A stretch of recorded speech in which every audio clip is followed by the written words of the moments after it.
ભચાઉ તાલુકાનું આંબલિયારા ગામ પાણીના લીધે વલખા મારી રહ્યું છે. પાણી પુરવઠા અધિકારી સામે લોકોએ બોલાચાલી કરી એવો આ અધિકારીનું કહેવું છે. વિવાદ ઉગ્ર ન બને તે માટે તાત્કાલિક પોલીસ બોલાવવામાં આવી, 50ની ધરપકડ કરાઈ.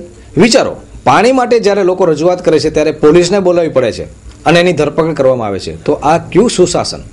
પાણી માટે લોકો અવાજ ન કરે કે પછી એનો અવાજ દબાવી દેવા માટેનો પ્રયત્ન હોય? જે હોય તે, પરંતુ અંતે સમાધાન થયું. જોઈએ અહેવાલ. ભચાઉ તાલુકાના આંબલિયારા ગ્રામજનો દ્વારા આજે પાણી પુરવઠા ખાતે પાણીની અછતના લીધે સમગ્ર ગ્રામજનોને રજૂઆત કરવા આવ્યા હતા. ત્યારે પાણી પુરવઠાના અધિકારી દ્વારા કોઈ બિન ઇચ્છનીય બનાવ ન બને તે માટે તાત્કાલિક પોલીસ બોલાવી હતી અને આશરે 50 જણની ધરપકડ કરીને સમાધાન કરીને સમસ્યાનો ઉકેલ કર્યો હતો. અમે આજે છે ને ગામ લોકો બધા ભેગા થઈ પાણી પુરવઠામાં રજૂઆત કરવા આવ્યા હતા અને એમને ફોનમાં જાણ કરી હતી કે અમે બધા આવી. તો અધિકારી મેન તો કોઈ આવ્યા નહીં, રમવા ગયા હતા, એને મોરથી પોલીસ બોલાવી દીધી અને અમારા 50 જણાને અટકાયત કર્યા. રજૂઆત કોઈ સાંભળી છે અમારી અને 2-3 વર્ષથી અમારો પ્રશ્ન છે પાણીનો અલગ લાઈન નાખી દેવા માટે. એને ઠરાવો કરીને મોકલ્યા છે પણ હજી સુધી કાંઈ નિવારણ આવતો નથી. અનેક જગ્યાએ રજૂઆતો કરી કોઈ નિવારણ આવ્યા નહીં. આજે અમે બધા ગામના ભેગા થઈ રજૂઆત કરવા આવ્યા તો એમને સીધી પોલીસ બોલાવી દીધી, અટકાયત કરી દીધી. કેટલા જણાને અટકાયત કરી? 50 જણાને અંદાજે કરી શકાય. શ્રી આઈ આશાપુરા સાર્વજનિક ટ્રસ્ટ, ઓધવરામ હોસ્પિટલ, આશાપુરા મંદિર, ભારતનગર, ગાંધીધામ, કચ્છ. મળી શકશે ડોક્ટર દીપક શર્મા, MS ઓર્થોપેડિક, દર મંગળવારે સાંજે 4 થી 5 કલાકે. ગાંધીધામ જૈન સેવા સમિતિના પ્રખ્યાત doctor Bhavin Patel, MS orthopaedic, દર શુક્રવારે સાંજે 4 થી 5 કલાકે. ડોક્ટર સ્વીમ પરમાર, આંખના ડોક્ટર, દર સોમવારે અને ગુરુવારે સાંજે 3 થી 5 કલાકે. તોલાણી આઈ હોસ્પિટલના surgeon doctor Jitendra Zala, skin specialist, દર બુધવાર અને શુક્રવાર સવારના 9:30 થી 10:30 કલાકે. ડોક્ટર રાજેશ ખત્રી, કાન નાક ગળાના સર્જન, દર ગુરુવારે સાંજે 5 થી 6 કલાકે. Doctor Shailesh Dungrani, MD, heart specialist, દર શનિવારે સાંજે 4:30 થી 5:30 કલાકે. ડોક્ટર સુનીતા રાય, ફિઝિશિયન, સ્ત્રી રોગના નિષ્ણાંત, દરરોજ સવારે 9 થી 1 કલાકે, સાંજે 3 થી 8 કલાકે. ડોક્ટર અર્ચના મિશ્રા, હોમિયોપેથિક, દર સોમવાર 9 થી 1 કલાકે. Doctor Randhir Paswan, physiotherapy centre, દરરોજ સાંજે 4 થી 6:30 કલાકે. ભચાઉ તાલુકામાં એનિમલ બોર્ડ ઓફ ચેન્નઈ દ્વારા 500 ચકલી ઘરનું વિતરણ કરવામાં આવ્યું. જોઈએ પ્રશંસનીય અહેવાલ. ભચાઉ તાલુકામાં આવેલા SPCA સંસ્થા અને એનિમલ બોર્ડ ઓફ ચેન્નઈ સંસ્થા દ્વારા લોકોના ઘરે જઈને 500 જેટલા ચકલી ઘરનું વિતરણ કરવામાં આવ્યું હતું. આ વિતરણમાં નાના બાળકો તથા વૃદ્ધોએ સહકાર આપી વિતરણ કર્યું હતું. દર્શક મિત્રો, અત્યારે ઉલ્લેખનીય છે કે કાળઝાળ ગરમી છે ત્યારે માણસ તો ગમે ત્યાંથી પાણી પી લેશે, પરંતુ અબોલ જીવ ગાય, ભેંસ, કૂતરા અને ચકલી માટે ક્યારેક વિચાર્યું છે ખરું? એકાદ કુંડું રાખો અને ચકલી માટે પાણી રાખો. બારે અવાડો ન હોય તો નાનકડી ચાડી રાખો અને એમાં પાણી ભરો, કારણ કે આ કાળઝાળ ગરમીમાં પશુ વિશે, ચકલી વિશે પણ વિચારો. મારું નામ જીજ્ઞા સોની. આ SPCAનું બહુ સારું કામ છે. ચકલીઓને ચણ અને પાણીની વ્યવસ્થા કરવી જરૂરી છે. તેના માટે SPCAનું 500 ચકલી ઘરનું વિતરણ કરેલું છે. SPCA કચ્છની સંસ્થા છે, એનિમલ બોર્ડ ચેન્નઈ, એની એક સંસ્થાની સ્થાપના કરેલી છે કલેક્ટરશ્રી દ્વારા. એના દ્વારા 500 ચકલી ઘર અને 500 કુંડાઓનું વિતરણ કરેલું છે અને જે કોઈને ભચાઉની અંદર આ કુંડાની કોઈ જોતું હોય, તેમને જરૂર હોય, એ અમારો સંપર્ક કરી અને લઈ મેળવી શકે છે. મહાસભા ન્યૂઝ પૂર્વ કચ્છમાં લોકોના પ્રશ્નોને વાચા આપે છે ત્યારે અમને ઠેર ઠેરથી શુભકામનાઓ, શુભેચ્છાઓ મળી રહી છે, જે અમારા માટે એક પીઠબળ સમાન છે. કોઈ પણ મીડિયાને પ્રોત્સાહન મળે ત્યારે 100% એની જે કામ કરવાની ક્ષમતા છે એ બેવડી થઈ જાય છે. અમારી ગાંધીધામ બ્યુરો ઓફિસના તમામ સભ્યોને આ શુભેચ્છાઓ હું ભેટ કરું છું. ત્યારે વધુ એક શુભેચ્છા અમારી ચેનલને મળી છે. પરમ પૂજ્ય મહંત શ્રી બેચરગીરી, કિડિયાનગર, મહેસાણાથી અમારી ચેનલને શુભકામનાઓ પાઠવી છે. ખૂબ ખૂબ આભાર. પરમ પૂજ્ય મહંત શ્રી બેચરગીરી સુરસરધામશ્રી કિડિયાનગર, મહેસાણા માં આશાપુરા ન્યૂઝ છેલ્લા 8 વર્ષથી પશ્ચિમ કચ્છમાંથી જે લોકો વાચા આપી રહી છે તેવી લોકવાચા અમારા પૂર્વ કચ્છની લોકવાચાને તંત્ર સુધી પહોંચાડીને ઉત્તર પ્રગતિ કરે એવી શુભેચ્છા. શુભેચ્છા પાઠવું છું. ભારતીય જનતા પાર્ટી વર્ષ એક સિદ્ધિ અનેક સાથે આગળ વધી રહેલા વડાપ્રધાન શ્રી નરેન્દ્રભાઈ મોદીને કેન્દ્ર સરકારના સફળ એક વર્ષ નિમિત્તે જજી વધાયું. આપના જ શુભેચ્છક વાસણભાઈ આહિર, સંસદીય સચિવ, સમાજ કલ્યાણ વિભાગ, ધારાસભ્ય અંજાર. ભાજપની સરકાર, મોદીની સરકારને એક વર્ષ પૂર્ણ થયું, પરંતુ કોંગ્રેસ કહે છે કે આ સરકાર નિષ્ફળ ગઈ છે, જેના અનુસંધાને કોંગ્રેસે ભાજપના તમામ સંસદ સભ્યોને ઘેરાવ કર્યો છે અને આવેદનપત્ર પણ આપ્યા છે. ત્યારે કચ્છમાં પણ મહિલા કોંગ્રેસે રેલી સ્વરૂપે આવેદનપત્ર પાઠવ્યું અને કચ્છ અને મોરબી વિસ્તારના સાંસદ વિનોદભાઈ ચાવડાની કચેરીને ઘેરાવ ગાલ્યો. જોઈએ અહેવાલ. ભાજપ સરકારને કેન્દ્રમાં એક વર્ષ પૂર્ણ થયું. એક વર્ષમાં મોદી સરકાર નિષ્ફળ ગઈ છે તેમ જણાવી કોંગ્રેસ દ્વારા ભાજપના તમામ સંસદ સદસ્યોને કચ્છ અને મોરબી વિસ્તારના સાંસદ વિનોદભાઈ ચાવડાની ઓફિસને ઘેરાવ કરવામાં આવ્યો હતો. કચ્છ જિલ્લા મહિલા મોરચાએ ભુજમાં આવેદનપત્ર આપ્યું હતું. કચ્છ જિલ્લા કોંગ્રેસ પ્રમુખ દ્વારા નિષ્ફળતાઓનું વર્ણન કરાયું હતું. આ ભારતીય જનતા પાર્ટીની કેન્દ્ર સરકારને આજે 26 તારીખે પૂરું એક વર્ષ થયું. જે એમણે ચૂંટણી પહેલા જે જૂઠાણા ફેલાવ્યા હતા અને લોકોને લોભાવણી જે જાહેરાતો કરી હતી એ માયલો એક વર્ષમાં એમણે કાંઈ કર્યું નથી. બાબા રામદેવ ગળા ફાડીને રાડો દેતા હતા કે 100 દિવસની અંદર કાળું નાણું પાછું આવશે.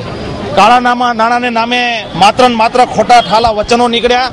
અમે આજે વડાપ્રધાનશ્રી જે જૂઠું બોલ્યા છે અને જે વાયદા પૂરા નથી કર્યા એના પ્રતિનિધિ તરીકે, કારણ કે વડાપ્રધાનના સીધા પ્રતિનિધિ સંસદ સભ્ય કહેવાય, એટલે સંસદ સભ્યને અમે આજે આવેદન પત્ર આપી અને વડાપ્રધાનને અમે અમારી આ વાત પહોંચાડવા માટે એમને આવેદન પત્ર આપ્યું છે. મારું નામ કલ્પના જોશી છે. હું કચ્છ જિલ્લા મહિલા કોંગ્રેસની પ્રમુખ છું. એમાં જે માંગણીઓ તો એવી છે કે ખરેખર જે બેરોજગારો છે એને રોજગારી મળવી જોઈએ. નિર્ભયા કાંડ જે બંધ થયું છે અને જે સ્ત્રીઓના અત્યાચારના જે બનાવો છે એના ઉપર રોક લાગવી જોઈએ. એટલે અમારી જો માંગણીઓ નહીં સંતોષાય, જે અમે આ આવેદન પત્ર આપ્યું છે એના માટે અમે ઉગ્ર અને આક્રમક સરકારને મહિલા કોંગ્રેસ દ્વારા એક આક્રમક પ્રોગ્રામ આપીશું. આ કાર્યક્રમ બાબતે ભાજપના પ્રવક્તા ઘનશ્યામભાઈ ઠક્કરે કોંગ્રેસની ટીકા કરી હતી. ગુજરાતમાં કોંગ્રેસ મૃત્યુ થઈ ગઈ છે. 26 સીટ લોકસભાની હાર્યા પછી કોંગ્રેસ પાસે કઈ છે જ નહીં. થોડા સમય બાદ સ્થાનિક સ્વરાજ્યની ચૂંટણીઓ આવી રહી છે. કોંગ્રેસ જીવતી થવાનો પ્રયાસ કરી રહી છે, ખોટા નાટકો, સ્ટંટબાજી કરીને. આ નરેન્દ્રભાઈની સરકારે, એનડીએની સરકારે એક વર્ષમાં વિદેશ નીતિ હોય, અર્થશાસ્ત્રની રીતે હોય કે બીજી રીતે હોય, જે પ્રગતિ કરી રહી છે એ કોંગ્રેસ વાળા જોઈ શકતા નથી, એટલે આવા સ્ટંટ અને નાટકો કરી રહી છે. ભારતીય જનતા પાર્ટી વર્ષ એક સિદ્ધિ અનેક સાથે આગળ વધી રહેલા વડાપ્રધાન શ્રી નરેન્દ્રભાઈ મોદીને કેન્દ્ર સરકારના સફળ એક વર્ષ નિમિત્તે જજી વધાયું. આપના જ શુભેચ્છક જનકસિંહ બળવંતસિંહ જાડેજા, પ્રમુખ શ્રી ભચાઉ તાલુકા ભારતીય જનતા પાર્ટી. ભચાઉના રાજબાઈ માતાના મંદિરે આવેલ ભજન ધામ ખાતે સંત કનૈયાગીરી બાપુએ તપસ્યા પૂર્ણ કરીને પારણા કર્યા. મહાપ્રસાદનું આયોજન કરાયું. જોઈએ આધ્યાત્મિક અહેવાલ. ભચાઉના રાજબાઈ માતાના મંદિરે રાજલધામ મધ્યે સંત શ્રી કનૈયાગીરી બાપુએ માત્ર પાણી ઉપર રહીને 4/5/2015 થી 24/5/2015 દરમિયાન ઉગ્ર તપસ્યા કર્યા બાદ પારણા કર્યા હતા. આ નિમિત્તે ગેલડા પરિવાર દ્વારા મહાપ્રસાદનું આયોજન કરાયું હતું. ભજનધામમાં રાત્રે ભજનીકોએ સંતવાણીની રમઝટ બોલાવી હતી. દર રવિવારે ભજનનો કાર્યક્રમ યોજાય છે. રબારી સમાજ તથા પાલુભાઈ ગઢવી, સંતો મહંતો આગેવાનોએ દરેક કાર્યક્રમમાં હાજરી આપી હતી. सब शांति रहे, कोई परेशानी नहीं आए और हमारे को भगत जगतों से कोई जान नहीं पहचान नहीं. हम कच्छ भूमि में एक तप भूमि कच्छ थी, इसलिए हम यहाँ धूना लगाया है, भगत जगतों के लिए लगाया है कि शांति मिलनी चाहिए, कोई परेशानी नहीं आए. बारिश होनी चाहिए, गायों के लिए चारा, बारिश होगी तो चारा पैदा होगा, इसलिए हमने तप किया है. ભારતીય જનતા પાર્ટી વર્ષ એક સિદ્ધિ અનેક સાથે આગળ વધી રહેલા વડાપ્રધાન શ્રી નરેન્દ્રભાઈ મોદીને કેન્દ્ર સરકારના સફળ એક વર્ષ નિમિત્તે જજી વધાયું. આપના જ શુભેચ્છક વસંતભાઈ ભાનુશાલી, કારોબારી ચેરમેન, ગાંધીધામ નગરપાલિકા. દર્શક મિત્રો, રજા લેતા પહેલા જોઈએ crime file.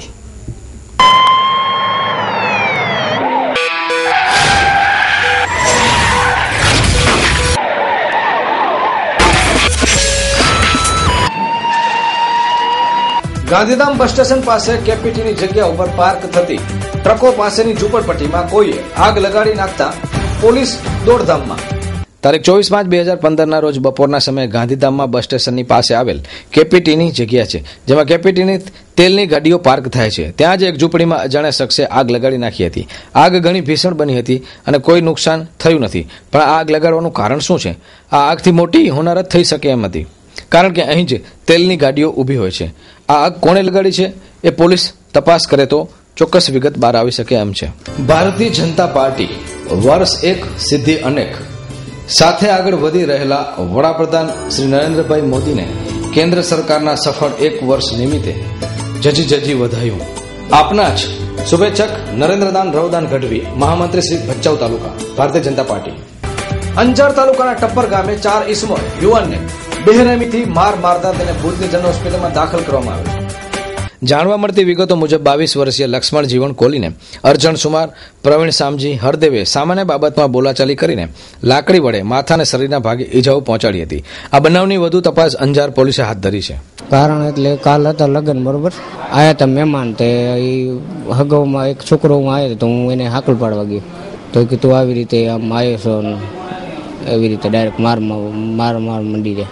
Bharatiya Janata party વર્ષ 1 સિદ્ધિ અનેક સાથે આગળ વધી રહેલા વડાપ્રધાન શ્રી નરેન્દ્રભાઈ મોદીને કેન્દ્ર સરકારના સફળ 1 વર્ષ નિમિત્તે જજી વધાયું. આપના જ શુભેચ્છક તાર મહમદ તુર્ક આમરની, ખજાનચી, ભચાઉ તાલુકા, ભાજપ.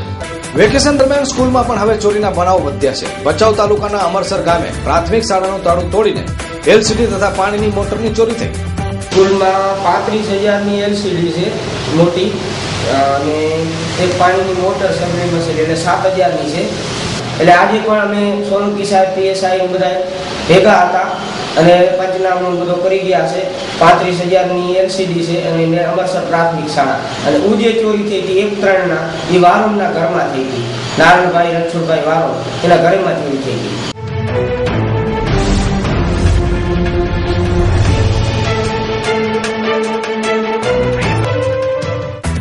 ગાંધીધામ એલસીબી દ્વારા ખોટા નંબર પ્લેટ લગાડી ચોરીનો માલ લઈ જતી ટ્રકને પકડી પાડવામાં આવી છે.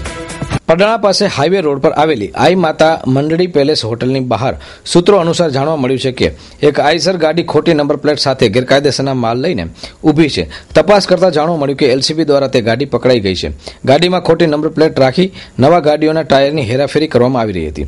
એલસીબીમાં પીટી વડધોરિયા તથા સ્ટાફના મેમ્બરોએ ગાડીની આગળની તપાસ હાથ ધરી છે. તો મિત્રો, આ હતા અત્યાર સુધીના મા આશાપુરા ન્યૂઝ. આપ પણ આપની સમસ્યા, ફરિયાદ કે રજૂઆત માટે અમારી ન્યૂઝ ચેનલ ગાંધીધામ બ્યુરોનો સંપર્ક કરી શકો છો.